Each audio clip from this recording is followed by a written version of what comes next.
ఈరోజు కాలీఫ్లవర్తో ఒక స్నాక్ చేసుకుందాం. ముందుగా కాలీఫ్లవర్ని మనం హాఫ్ బాయిల్ చేసుకోవాలన్నమాట. ఆనియన్స్, పచ్చిమిర్చి, కొత్తిమీర ఉంచుకోవాలి. ఇది పెరుగు కొంచెం తీసుకోవాలి. పెరుగు కొంచెం పుల్లగా ఉంటే బాగుంటుంది అన్నమాట. దీంట్లోని పెరుగులోని కొంచెం కారం, ఉప్పు, అలాగే గరం మసాలా కూడా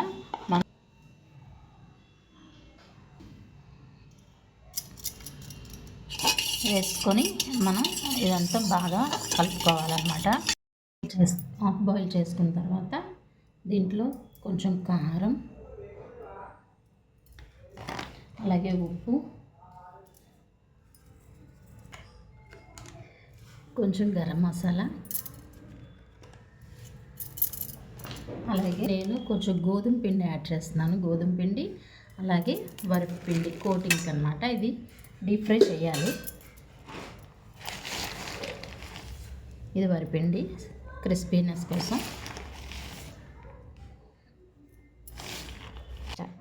దీనికి వాటర్ ఏం అక్కర్లేదు. మనం తీసిన ఉడికిన దాంతోనే మనం ఆ తడే సరిపోతుంది.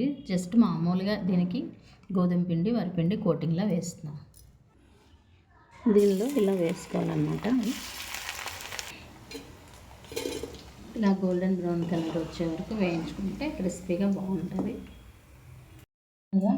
క్రిస్పీగా వేయించుకున్న తర్వాత ప్యాన్ పెట్టుకొని ఇందులో కొంచెం ఆయిల్ వేసుకొని ఆనియన్స్ అలాగే పచ్చిమిర్చి వేసుకోవాలి.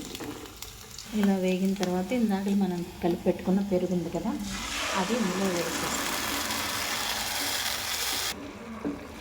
ఇలా దగ్గర అయిన తర్వాత కొంచెం అప్పుడు ఇవి వేసేస్తాం. వేసి దీన్ని బాగా కోటింగ్ పట్టించేస్తాం.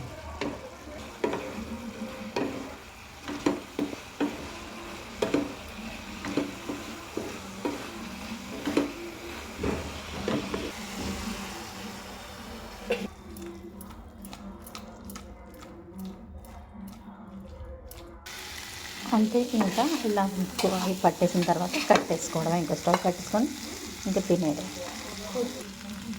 కొత్తిమీర కొంచెం చల్లుకుంటే ఇంకా బాగుంటుంది.